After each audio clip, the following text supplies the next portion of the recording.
Hola chicos, me da gusto de nuevo estar aquí con ustedes, aunque sea a la distancia.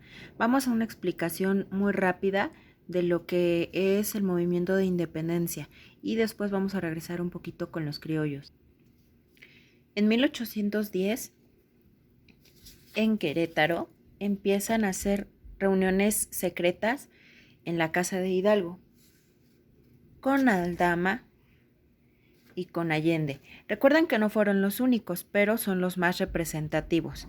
Ellos empiezan a crear un movimiento sin estrategia y sin organización para poder levantarse contra el gobierno en ese entonces.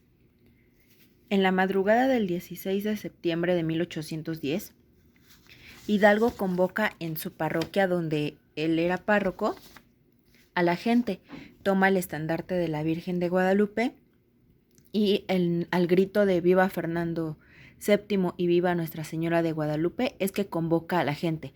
Algo un poquito incoherente, ya que si tratábamos de independizarnos de España, pues que grite Fernando VII. ¿Cómo estaba conformado el ejército de Hidalgo en ese entonces? Por campesinos, por mineros, por clérigos de bajo rango y por indígenas. Recuerden que el movimiento lo empiezan principalmente los criollos, que eran los que estaban en descontento por no tener las mismas oportunidades que los españoles, pero este grupo era el más vulnerable y el más atacado, eran los más pobres. ¿Con qué empiezan? Con sus herramientas de trabajo, con palos, machetes, con picos, con lo que ellos pudieran tener a la mano y con lo que trabajaban.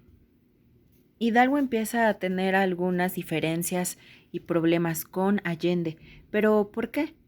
Pues porque Hidalgo lo que buscaba era un cambio socioeconómico en la sociedad, diferente a Allende. Allende buscaba que se siguiera gobernando por parte de los criollos, es decir, ya no los españoles, sino más bien los criollos, que tuvieran las mismas oportunidades de tener mejores puestos en el gobierno, al igual que los españoles. De Querétaro van al norte del país. ¿A qué van? A buscar armas, porque ellos entienden que de otra forma les será muy difícil esta batalla. Con palos, machetes y con herramientas de trabajo será muy difícil e imposible. Entonces, cuando van al norte, son en junio de 1811, Aldama y Allende son tomados presos y son ejecutados, son fusilados. ¿Y qué creen? Un mes más tarde, Hidalgo también es fusilado. Las cabezas de ellos son puestas en la lóndiga de Granaditas como una advertencia para las personas que quisieran levantarse en armas.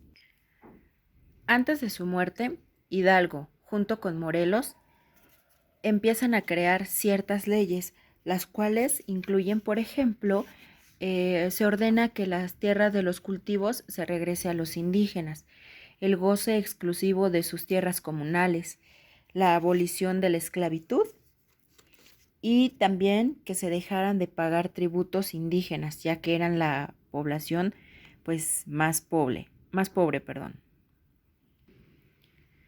Morelos en Guadalajara forma el primer gobierno nacional y crea leyes que contribuyen a terminar con la pobreza.